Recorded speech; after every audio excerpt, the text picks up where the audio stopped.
s'est donné. Mon Dieu s'est donné. Je ne peux imaginer combien ça coûterait. À la croix, il a pris ma place. Mon Dieu s'est donné. il a pris ma place. Il a pris ma place. Il a pris ma place. Oh, Jésus a pris ma place. Il a pris ma place. Oh oui. Il a pris ma place. Oui, Seigneur, nous savons que ton amour ne saurait être expliqué avec aisance dans une langue intelligible. Apprends-nous, Seigneur, à réaliser cet amour pour nous, afin que nos vies reflètent notre réponse à ton amour. Seigneur, aujourd'hui, nous ouvrons une série d'enseignements sur la prospérité financière. Nous voulons que tu viennes. Pendant ces 3 semaines, enseigne-nous. Brise, Seigneur, les jougs de la pauvreté financière. En ouvrant, Seigneur, l'intelligence de chacun d'entre nous ici. En nous faisant comprendre ton amour pour nous dans ce domaine. Béni sois-tu parce que tu rendras puissant les paroles lacunaires qui sortiront de ma bouche. Pour ta seule gloire. Au nom de Jésus, Amen. Oui, bien-aimés, pour ceux qui sont dans le forum, vous l'avez suivi. Nous commençons aujourd'hui une série d'enseignements. Et ça sera véritablement un partage.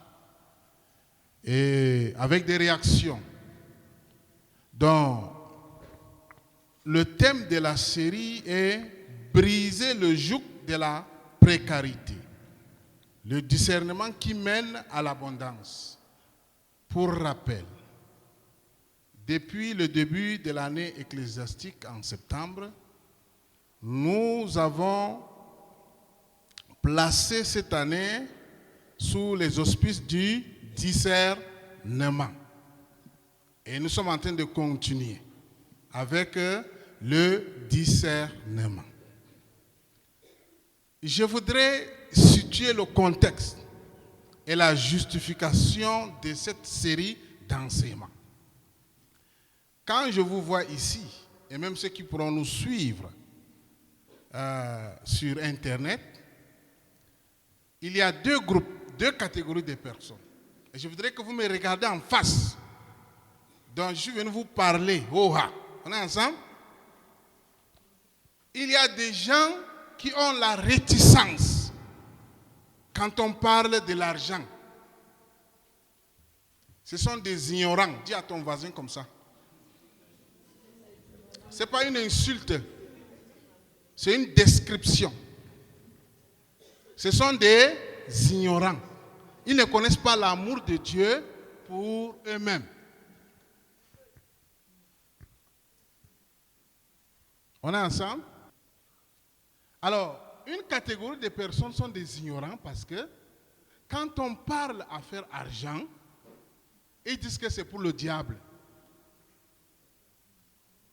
Pourquoi? Parce qu'ils ont été abreuvés à un évangile du ciel. Mais les blancs sont très intelligents. Écoutez, mon message n'est pas raciste, vous avez compris? Mais je dis les vérités historiques. Nous avons reçu l'évangile dans un contexte colonial. Et ceux qui nous ont amené l'évangile ne pouvaient que nous donner ce qu'ils connaissent. Est-ce qu'on se suit? Quitte à savoir s'ils étaient complices avec les colonisateurs, je ne sais pas. Mais on a reçu qu'on va aller au ciel. C'est ça, non? Et même dans cette église, on ne fait qu'enseigner, ne péchez pas. Adultère, c'est un péché. Quoi encore? Citez les listes là. Je vous ai dit que c'est participatif. Oui, c'est la même chose, non? Ce n'est pas le même acte. Quoi encore? Quoi encore? Polygamie. Quoi encore? Oui, l'ivresse. Vous voyez, il y en a beaucoup. Il y a beaucoup. Et nous sommes experts en péché. D'accord? Ce n'est pas mauvais. Mais l'amour de Dieu ne s'est pas seulement manifesté à ce niveau. Hein? Nous nous comportons comme un coquille cuit à moitié. Parce que dans la Bible, Ephraïm, on dit qu'il est un gâteau cuit à moitié, non retourné. Donc chez nous ici, c'est le coquille. Et quand vous savez que quand le coquille est à moitié cuit, c'est grave. Hein? Dans le paradigme camerounais, c'est ça dans votre vie. Est-ce qu'on se suit là? Depuis que vous êtes à la communauté, on n'a jamais enseigné sur l'argent. Si on parle, mais on parle fou, on a peur.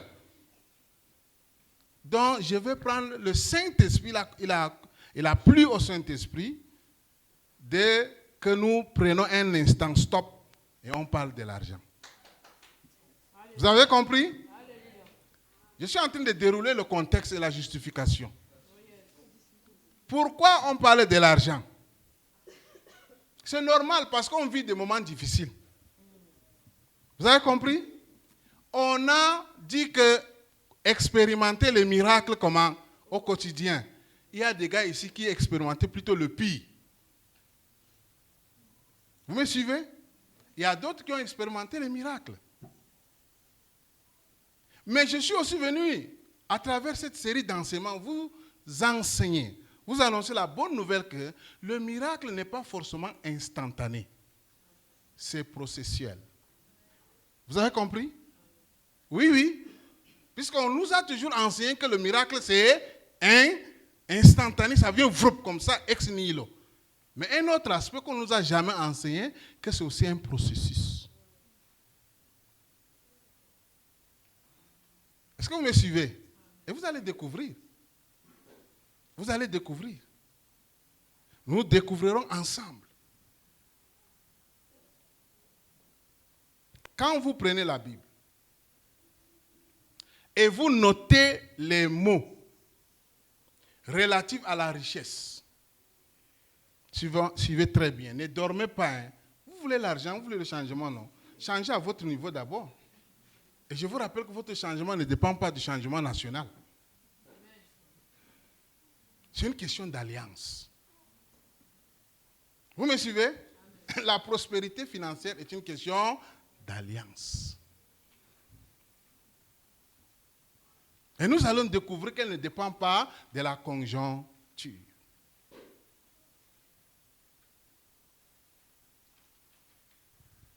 Les mots relatifs à la richesse dépassent les mots relatifs à la prière et à la foi dans la Bible. Vous me suivez? Quelle analyse en tirer? Ou bien quelles leçons pouvons-nous tirer du fait que Dieu parle plus de l'argent que de la foi et de la prière? Selon vous. Quand vous parlez avec quelqu'un, vous ne faites qu'insister sur un mot là. Qu'est-ce que ça veut dire? Il y a les enseignants ici, non? Dites-nous non. Je vous ai dit que c'est un enseignement. Je ne suis pas venu, je ne suis pas prophète pour que vous dites seulement Alléluia, Amen. Vous pouvez être en désaccord avec ce que je vais dire. Vous avez compris? Et vous dites pourquoi. Et on va se justifier. On est ensemble, les amis. Selon vous, pourquoi? Bon, si vous n'êtes pas inspiré, je vous ramène dans un épisode de Jésus. Il a fouetté les gens dans le temple. Et avez-vous déjà vu une fois Jésus énervé comme ça? Hein? Pourquoi il a fouetté les gens? Hein? Parlez, hein? Peut-être vous allez débloquer votre argent comme ça. Les gens vendaient à l'église, non? C'est ça. Les gens vendaient à l'église. Et pourquoi ça l'énerve? Parmi tous les dieux de ce monde-là, il n'y a pas un qui s'oppose à Dieu, le créateur du ciel et de la terre, comme le Dieu de l'argent. Notez ça. Vous avez compris, non? Même le Dieu de pouvoir vient après. En fait, on s'accroche au pouvoir parce que ça donne l'argent. On est ensemble? Donc, Jésus lui-même, là, il a laissé le spirituel, il est entré, vinga, vinga. Il a pris la chicotte, il a fouetté les gens. On nous a caché le pan de l'amour de Dieu pour la prospérité financière. Quand on nous a prêché, hein, quand les premiers missionnaires blancs sont arrivés avec l'évangile. Parce qu'ils savaient que si ton esprit est ouvert là, tu ne seras plus esclave. Vous avez compris?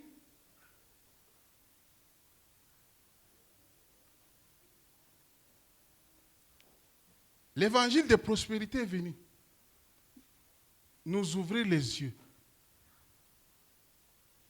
Quand on parle de l'évangile de prospérité, on parle de façon dérisoire, hein, ironique. Et ça, c'est la deuxième catégorie de personnes qui me suivent. Ils sont bourrés de l'évangile de prospérité.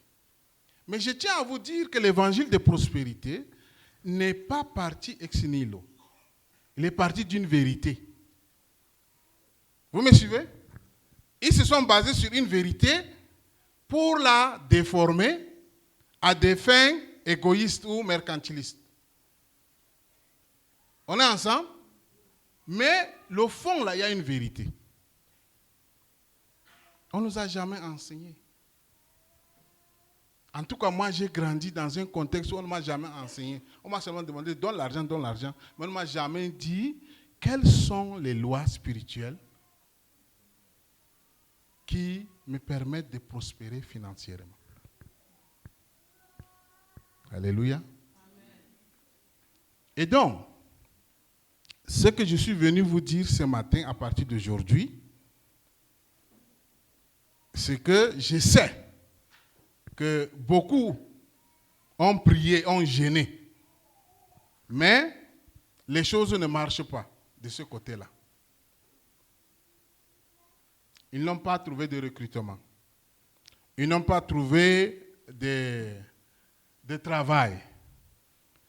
D'autres même, les affaires sont en baisse. Et vous vous demandez, Dieu m'a-t-il oublié? Et j'ai échoué. Alors, nous allons prendre quelques modèles, parce qu'ici, c'est l'enseignement introductif.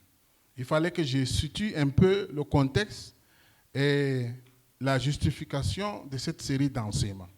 Ma prière, que par l'autorité du Saint-Esprit, vous puissiez être délivrés. Alléluia. Quand je dis vous, parce que moi, sur le plan mental, je suis très riche. Donc, ne me voyez pas comme ça, là. Donc, je ne vis pas selon les réalités. Je sortais d'une église où, quand j'ai prié pour l'argent, j'avais peur. Je croyais que ça allait m'amener en enfer. Jusqu'à ce que j'expérimente la vallée, le fond de la vallée de la pauvreté, au point de demander à Dieu de me retirer de ce monde. Et il semble que le principe biblique qui dit « Il vous sera fait selon votre foi » est vrai. Tant que tu ne bouges pas Dieu de ce côté, lui aussi te regarde, non? Jusqu'à ce que ton coquille va cuire à moitié. Et il va te montrer que l'or et l'argent m'appartiennent. Les amis, on est ensemble? Voyons un modèle. Je sais que vous connaissez ce texte, mais voyons ensemble. Genèse 26, 1 à 14. Il y eut une famine dans le pays, outre la première famine qui eut lieu du temps d'Abraham. Et Isaac alla vers Abimelech, roi des Philistins, à Guérar. L'Éternel lui apparut. Genèse 26, 1 à 14. Et dit, ne descends pas en Égypte, demeure dans le pays que je te dirai. Séjourne dans ce pays-ci. Je serai avec toi et je te bénirai, car je donnerai toutes ces contrées à toi et à ta postérité, et je tiendrai le serment que j'ai fait à Abraham, ton père. Je multiplierai ta prospérité comme les étoiles du ciel. Je donnerai à ta postérité toutes ces contrées, et toutes les nations de la terre seront bénies en ta postérité. Parce qu'Abraham a obéi à ma voix et qu'il a observé mes ordres, mes commandements, mes statuts et mes lois. Et Isaac resta à Guérar. Lorsque les gens du lieu faisaient des questions sur sa femme, il disait, c'est ma sœur, car il craignait quoi? Voilà, les gars, ils sont toujours comme ça, même jusqu'à nos jours. Donc, comme son séjour se prolongeait, il arriva à Abimelech, roi des Philistins. Bon, on laisse ça. Allons au verset 12. Isaac sema dans ce pays, le pays où il y a la famine. Hein. Vous avez compris? Le pays où il y a la famine. Et ils recueillirent cette année quoi? Hein? Le centuple. Car l'Éternel, indépendamment de la sécheresse. Les amis, est-ce qu'on est ensemble? C'est ça notre premier modèle. Le texte du verset 12 dit, il y eut une famine dès le verset 1. C'est exactement notre contexte de précarité. Amen. Beaucoup ont des difficultés dans un domaine ou autre. Il y a la tentation de fuir en Égypte. Face à la crise, le réflexe humain d'Isaac était quoi?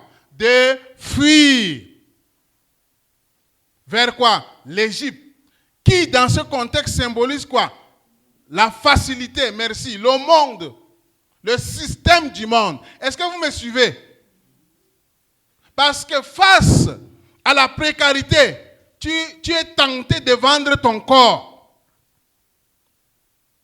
D'autres même d'entrer dans des choses compliquées.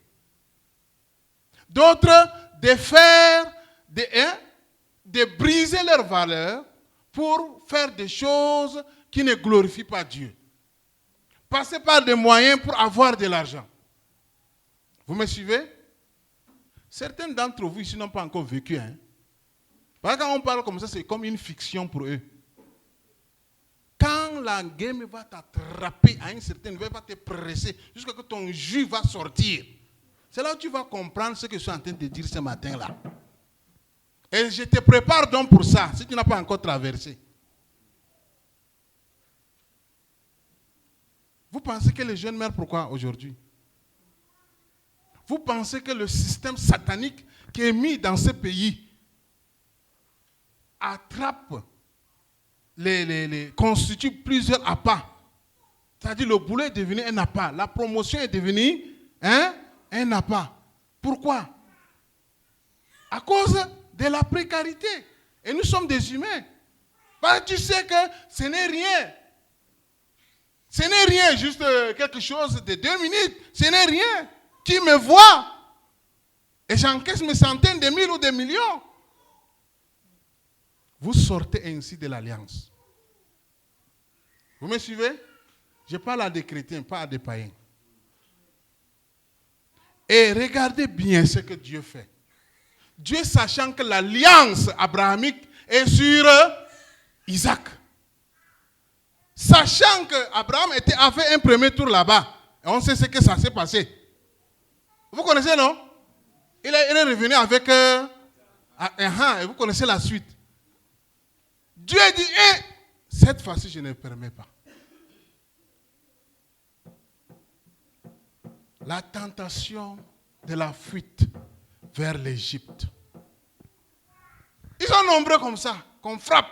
Même par le truc de OM là. Vous tremblez. Parce que vous ne connaissez même pas votre identité. Dieu peut enlever tout ce que vous avez maintenant là. Vous n'allez plus venir à l'église. Hein? Le peu que tu as là, Dieu peut t'enlever ça. Tu ne vas plus l'aimer. Donc ta foi là, c'est transactionnel.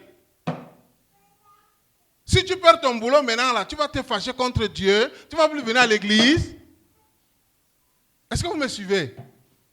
Si vous comprenez la relation comme une alliance, vous allez mieux saisir ce que je suis en train de vous dire.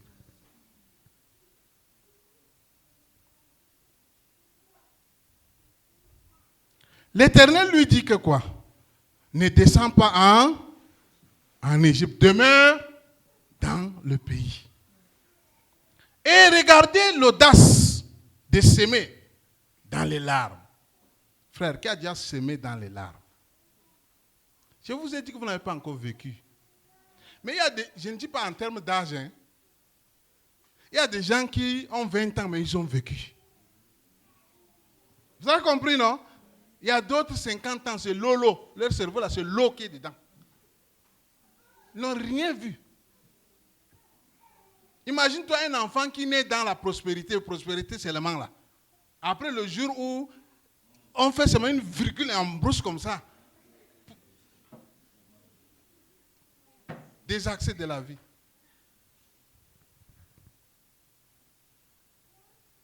Le verset 12 nous dit que Isaac a fait comment? Il a semé dans ce pays. Ce pays. Le pays de la famine. Et il a recueilli quoi? Car l'Éternel a fait comment? A béni. Au-delà de la sécheresse. Et ça montre. Regardez les amis. Nous ne sommes pas meilleurs. Les gens de l'Ancien Testament ne sont pas meilleurs que nous. Eux là, le Saint-Esprit n'habitait pas en eux. Ça venait comme ça, comme le vent, et puis ça partait. Ils faisaient ce qu'ils avaient à faire, et puis ils les abandonnaient. C'est pourquoi David pouvait dire, ne me ôte pas ton esprit. Mais nous là, on dit qu'il demeure comment? Éternellement. Et notre période-ci, la Bible dit que les prophètes ont désiré faire comment? Voir ça. Parce qu'ils avaient vu ça comme à la télé, dans la vision. Ils ont voulu expérimenter le moment-ci. Mais on ne sait pas qui nous sommes. Vous allez me dire que c'est resté dans l'Ancien Testament. Ce que vous ne connaissez pas, les disciples que Jésus a choisis étaient des hommes riches. Vous connaissez Matthieu, non? Hein? Et le gars partait chez qui? Petit Zachée. Nous allons le voir après. Vous avez vu? C'était un gars riche, ce n'était pas les pauvres. Hein? Les femmes, il y avait même les femmes prostituées riches. Parce que même le parfum là, c'était un grand prix. Hein?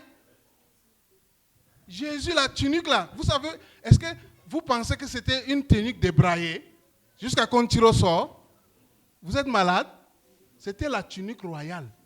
Sans couture, du haut jusqu'en bas, si vous ne connaissez pas. Donc vous pensez, je vois Norbert, imaginez Jésus avec les pètes-pètes, donc il marche comme ça. Comme on dit qu'il s'est dépouillé là. Le gars, il s'est dépouillé pour prendre seulement la chair. Hein. Vous avez compris? C'est pourquoi les gars, quand ça frappe sur lui, il dit, va attraper le poisson si tu fends son... Donc il ne manquait de rien. C'est ça, non? Est-ce qu'on l'a attrapé pour impôt? Est-ce qu'on a fermé sa boutique pour impôt? Alléluia. Regardez, il y a une anomalie divine ici. Le verset 12 là. Le verset 12 nous montre une anomalie divine. Isaac sème quand la terre est dure. C'est pourquoi sur le flyers là, Vous avez vu que la terre était fendue, non? C'était la terre dure. C'est le symbole de ça. On appelle ça une anomalie divine, écologique. La terre est dure. On te dit, tu mets là-bas. Il a investi quand la logique économique dit d'amasser, dit d'épargner. Docteur, tu me suis? La logique économique dit que quoi? Il faut amasser. Il faut... C'est pas bon d'investir maintenant. C'est compliqué. Et c'est la période au Cameroun, vrai ou faux? Les gens ont retenu l'argent quelque part, parce qu'on ne sait pas comment ça va. Si ça fait comment, tu vois un peu? Tout le monde est dans cette logique-là. Et quelle est la leçon que nous pouvons retenir? Le miracle de la prospérité ne dépend pas de la conjoncture économique du pays. Amen. Mais de l'obéissance à la voix de Dieu. Donc votre échec apparent aujourd'hui n'est pas une fin. Amen. Si vous êtes resté fidèle, si vous n'avez pas fui dans le compromis, vous êtes sur le terrain du miracle. C'est la bonne nouvelle que je vous annonce. Donc, écoutez très bien, donc le miracle de la prospérité ne dépend pas de quoi? De la conjoncture économique du pays. Si nous prions pour le pays et nous crions à Dieu par rapport au pays, c'est parce qu'on ne veut pas seulement rester pour nos intérêts. Mais sinon, en tant que chrétien, on s'en fout. Est-ce que vous me suivez? Mais comme Dieu nous demande de prier aussi pour ce pays, pour les autres qui ne sont pas dans l'alliance comme nous. Vous me suivez? Parce que quand c'est dur dehors, là, il y a beaucoup qui ne peuvent pas survivre. Mais nous, on peut survivre. Amen. Pourquoi? Parce qu'on est les fils de l'alliance. Amen. Amen. Est-ce que vous pouvez maintenant imaginer cela? Commencer à investir, pas selon l'économie, le système économique, mais selon les directives du Saint-Esprit. Est-ce que vous suivez ce que je suis en train de vous dire? Frère, les païens, ils partent chercher l'argent chez le diable. Et ils font des sacrifices. Vous connaissez, non? Les commerçants qui font le commerce là, vous partez couillant comme ça. Eux là, avant de se lever, chaque semaine, même les garagistes, ils font le sacrifice chaque semaine. Ils égorgent, il faut égorger, il faut verser du sang. Toi, tu es là. Quelqu'un a déjà versé son sang pour toi. Entre dans cette alliance et vis par rapport à cela. Qu'on ne vous trompe pas. Ta prospérité financière dépendra aussi de l'état de ton âme. Si tu es dans l'alliance. Ce n'est pas pour rien qu'on a demandé à quelqu'un que ma prière, c'est que tu prospères à tous égards. Comme prospère l'état de ton âme. Comme prospère l'état de ton âme. L'évangile qu'on a là, c'est l'évangile de l'argent, des richesses. Vous avez compris? Qu'on ne vous trompe pas. Ne ratez pas. Vous ratez la terre et vous ratez le ciel. Or, l'évangile vous donne de vivre bien. Avec persécution, la Bible nous dit ça. C'est-à-dire qu'on aura les difficultés que auquel le commun des mortels est exposé. Mais seulement avec une différence que nous, Dieu est avec nous. Comme Isaac. Alléluia. Deuxième modèle.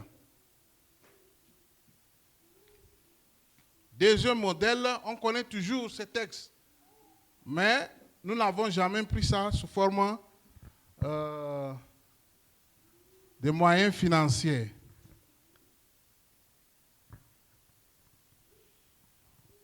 Deux Rois 4, 1 à 7.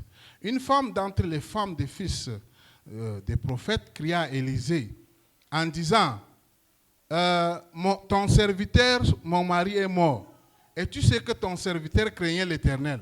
Or, le créancier est venu pour prendre mes 2 enfants et en faire ses esclaves. Élisée lui dit, que puis-je faire pour toi? Vraiment, est-ce que tu peux prendre Élisée là comme ta famille, comme ton entreprise, comme ton travail, comme toi, membre de l'église? et ensemble, comme étant l'Église, communauté évangélique,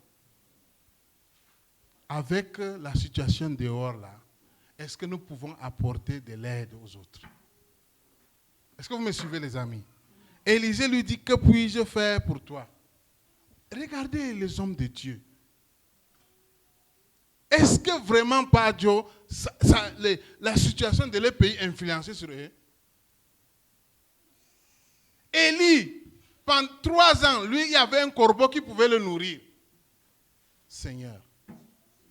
Est-ce que vous me suivez même? Élisée, les eaux sont amères. Il a assaini. Voilà la veuve. Dis-moi, qu'as-tu à la maison? Elle répondit, ta servante n'a rien du tout à la maison qu'un vase d'huile. Et il dit, va demander au dehors des vases chez toi, chez tous les voisins, des vases vides, et n'en demande pas un petit nombre. Quand tu seras rentré, tu fermeras la porte sur toi et sur tes enfants. Tu verseras dans tous ces vases et tu mettras de côté ceux qui seront pleins. Alors elle le quitta, elle ferma la porte sur elle et sur ses enfants et lui présentait les vases et elle versait. Lorsque les vases furent pleins, elle dit à son fils, présente-moi encore un vase. Mais il lui répondit, il n'y a plus de vase, et l'huile s'arrêta. Elle alla le rapporter à l'homme de Dieu, et il dit, va vendre l'huile et paye la dette, et tu vivras, toi et tes fils, de ce qui restera. Et vous, est-ce qu'il y a quelqu'un dans cette salle qui est à ma situation, 9 mois de loyer, non payé, et qui rêve, même en plein jour, comment le bailleur le chasse dehors? Est-ce qu'il y a quelqu'un ou quelqu'une qui croupit sous le poids de la dette?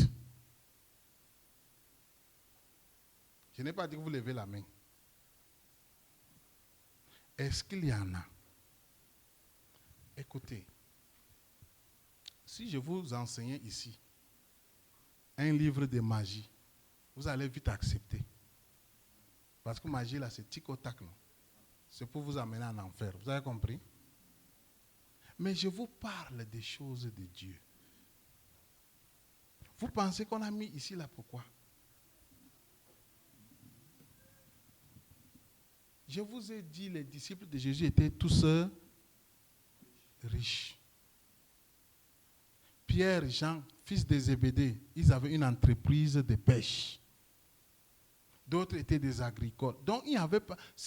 Jésus n'a pas pris quelqu'un comme ça là où il chômait. Vous avez compris? Le fait qu'il réponde à l'appel là, c'était d'abord un sacrifice. Ce n'est pas comme aujourd'hui, on s'invite à l'appel là. Suivez-moi ce que je suis en train de vous dire. Donc, tous ces gens-là ont laissé un patrimoine. C'est ce qu'on ne vous dit pas. Faites les recherches, vous allez voir.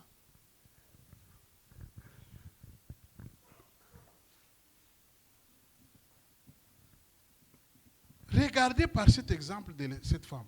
Dieu ne nous laisse pas démunis. Parce que quand nous chantons, Dieu nous aime là. Nous, on chante qu'il nous a sauvés. Alors, on voit qu'on était sans valeur aux yeux de la société. C'est bon. Mais il doit continuer à nous valoriser. Imaginez-vous à cette époque.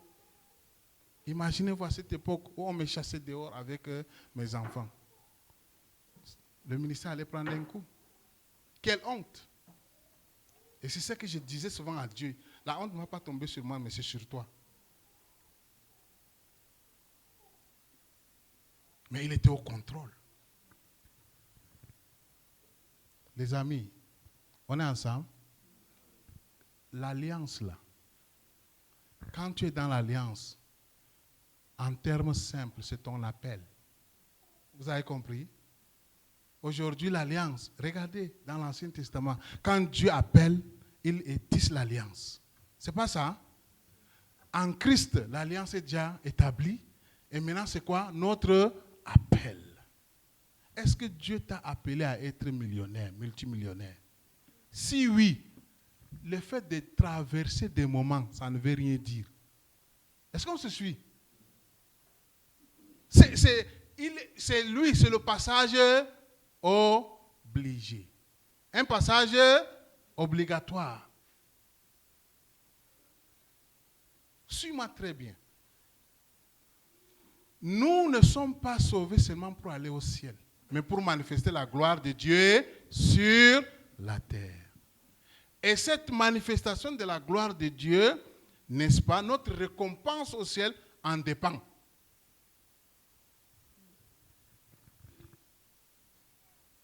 Ou bien je dois vous dire les Alléluia, Amen, pour vous secouer.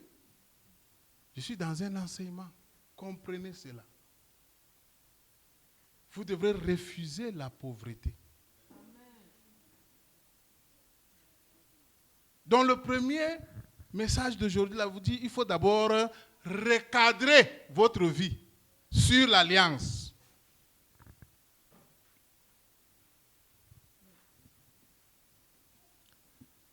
Dieu envoie sa parole pour lutter contre la pauvreté dans nos vies.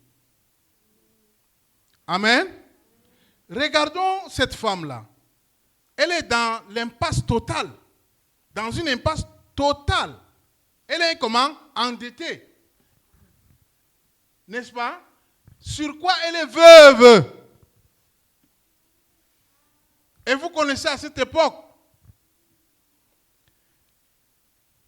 Et qu'est-ce qu'on veut? Son capital qui reste, son patrimoine qui reste, c'est quoi? C'est 2 enfants.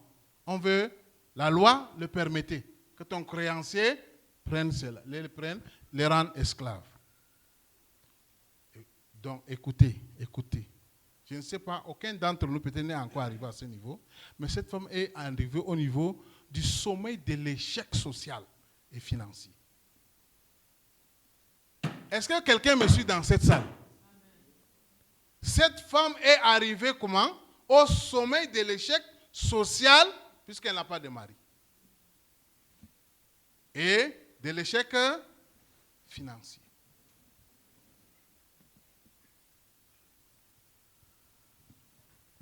Elle a crié à Dieu. Et le prophète ne lui dit pas qu'il va lui faire un OM. C'est pas ça? Est-ce que le prophète a dit que je vais prier comme ça, vérifie ton mot et OM? Est-ce que le chiffre n'a pas changé? D'accord. Mais c'est pour vous dire qu'il ne lui a pas non plus donné de l'argent ex nihilo. Il y avait quand même de l'argent. Puisqu'elle a vendu, non? Il y avait leur devise.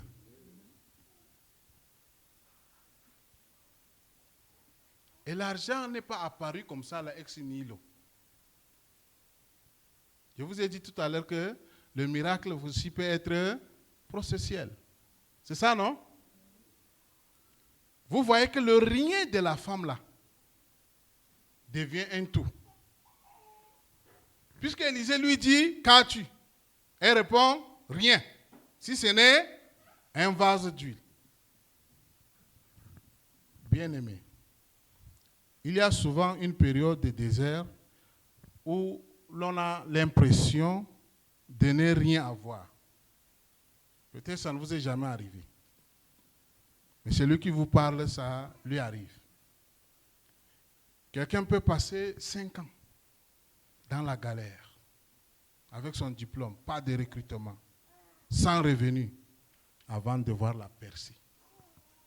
Amen. Je vous ai dit, la voix m'a dit, tu n'auras plus jamais de problème de loyer. 2014, ça fait combien d'années? Hein?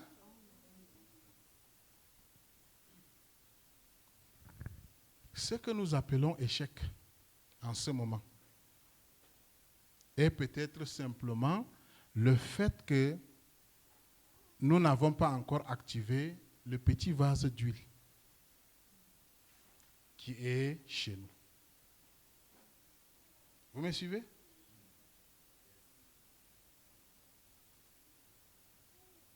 Est-ce que quelqu'un me suit? Tu peux croire que tu es dans ton activité depuis, ça a prospéré. Et maintenant, tu es dans l'impasse. Mais je suis en train de te dire que ce que tu appelles échec, faillite, quoi encore? Chômage, quoi encore? Galère. C'est peut-être le fait que tu n'as pas encore activé le petit vase d'huile qui est chez toi. Donc, toutes ces années-là, tu as vécu, c'est un truc, peut-être un héritage. Tu as trouvé que les choses marchaient automatiquement.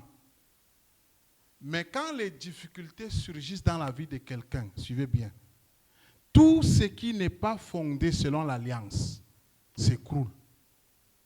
Parce que le destructeur est là. Sa mission, c'est quoi? Détruire, égorger. Est-ce que vous me suivez?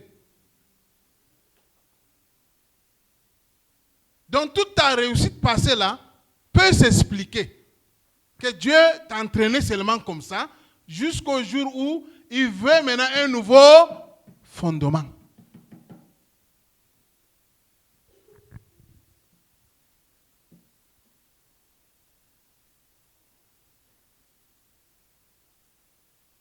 Vous pensez que quand le mari de cette femme vivait, elle avait des problèmes? Elle n'avait pas de problème. Et quand vous lisez bien entre les lignes, vous sentez que c'était une bayam salam et vendait l'huile. Vous me suivez? Ah oui? Mais regardez comment son miracle est né. Pas de OM, pas de virement bancaire miraculeux, pas d'argent ex nihilo. Mais c'était un processus. Pourquoi je suis en train de chuter? Pourquoi Dieu permet-il ce temps de latence? Je vais vous dire qu'il existe la loi de la vision. Donc, vous traversez certainement des moments difficiles. C'est un échec aux yeux du monde. Mais, puissiez-vous recadrer votre réalité en déclarant que ce que vous êtes maintenant ou traversez présentement est passager au regard du dépôt ou de la vision de Dieu sur votre vie. Est-ce que vous me suivez? Voilà le paradigme. Tout commence par là. Tu marches maintenant. Et dans ta tête, ton appel avec Dieu, c'est que tu auras une voiture, n'est-ce pas? On dit, ouais, comment tu marches à pied là? Dis simplement que je marche à pied pour le moment. Je n'ai pas de voiture pour le moment. Voilà comment on parle. Les fils de l'Alliance, voilà comment ils s'expriment. Alléluia. Pour le moment, je n'ai pas l'argent pour payer la dette. Mais cela ne veut pas dire que c'est une fatalité. Ça, si tu es en train de recadrer, dis que moi, j'ai quoi, mon Dieu? Même mari. Au lieu de dire, je ne suis pas sans abri. On dit quoi? Je suis juste sans maison pour... Merci. Recadrer. Quelqu'un peut parler à sa tête. Parle à ta tête, ne me regarde pas. Parle à ta tête le défi qui te turlupine maintenant là. Dis à ta tête là que c'est passager. Bien-aimé, votre frustration actuelle est le signe que vous refusez la médiocrité. Ça veut dire que vous êtes sensible à votre situation. Vrai ou faux? Hein? Vous n'êtes pas un drogué, non? Pour vivre sans... Donc, si vous n'êtes pas content de la situation financière que vous traversez, cela signifie que quoi? Vous refusez la médiocrité. Et donc, si vous ne décollez pas encore pour le moment, certainement, peut-être que Dieu est en train de solidifier, comme je le disais tout à l'heure, les fondations pour supporter quoi? Le poids de la gloire à venir. Est-ce que vous me suivez? Amen. Dieu est un grand formateur. Il fait toutes choses comment? belle en son temps. Selon le monde, on peut même dire que le temps est passé, mais je vais te dire que même le mariage là, s'il tarde, c'est que Dieu prépare Isaac pour Rebecca. Alléluia. Afin que l'union soit une alliance et non juste une émotion. Suis-moi bien. L'attente n'est pas un rejet. Habakkuk nous dit, si elle tarde, attends-la, car elle s'accomplira. Donc l'échec apparent d'aujourd'hui est le taureau fertile de demain. On est ensemble? C'est ça les fils de l'Alliance. Je parle aux filles de l'Alliance. Donc je ne parle pas aux païens. Je ne parle pas aux sorciers africains. Vous avez compris? Je parle aux gens que le sang de Christ a purifiés, rachetés. Donc frère, ne baissez pas le bras. Sœur, ne baisse pas le bras. Ne ferme pas non plus ton cœur. Parce que l'histoire d'Isaac nous prouve qu'on peut prospérer en temps de famine. Amen. L'histoire de la veuve prouve qu'on peut sortir de la dette avec un simple vase d'huile. Alléluia. Le mois de décembre, s'il n'est pas un mois de pleurs, dis Amen. C'est un mois de stratégie. Alléluia. Donc aujourd'hui, nous avons compris que notre situation n'est pas une fatalité. Dimanche prochain, par la grâce de Dieu, nous verrons comment Isaac a creusé ses puits et comment la veuve a rempli ses vases. Et nous, c'est-à-dire comment les stratégies qui se sont passées. Et le 21, nous verrons comment sceller tout par l'alliance. Alléluia. Donc, chers amis, chers frères, relève la tête. Dieu est au contrôle de ta vie, de ton histoire. Amen. Sauf si tu n'es pas fils ou fille de l'Alliance. Nous allons prier. Je vous suggère cette prière. Si elle exprime le désir de votre cœur, vous allez la faire seule. Mais je la dis d'abord. Seigneur, merci pour ta fidélité, même dans le silence. Je refuse de croire que j'ai échoué. Je déclare que mon année 2025 était une préparation. Comme Isaac, j'ai choisi de ne pas fuir devant la difficulté, mais de rester pour s'aimer. Ouvre mes yeux pour voir les opportunités cachées dans ma détresse. Je suis prêt à recevoir la stratégie pour mon abondance. Au nom de Jésus. Amen. Si cela exprime le désir de ton cœur, passe un moment de prière. C'est juste un guide. Tu peux la répéter, tu peux faire de cela pour toi. Tu peux encore détailler. Nous sommes dans un moment de prière.